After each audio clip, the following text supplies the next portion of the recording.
game. What would you replace it with?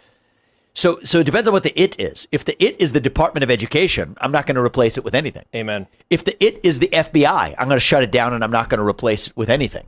A lot of those functions are already being performed by the U.S. Marshals, by the DEA, the Drug Enforcement Agency.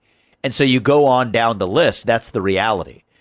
There are certain other functions like, that you would say have to continue to exist in some form. Say the Nuclear Regulatory Commission. I said I would shut that down because we haven't had a nuclear power plant built in this country in 35 some odd years because the Nuclear Regulatory Commission is fundamentally hostile to it. In that case, I think you can't reform the culture of that agency. You have to shut it down, but we'd rebuild from scratch an agency that was actually committed to a rational evaluation of the risks and benefits of a given nuclear power plant. So some cases shut it down, it stays shut down. Certain cases you shut it down and then rebuild something skeletal from scratch to perform the basic function.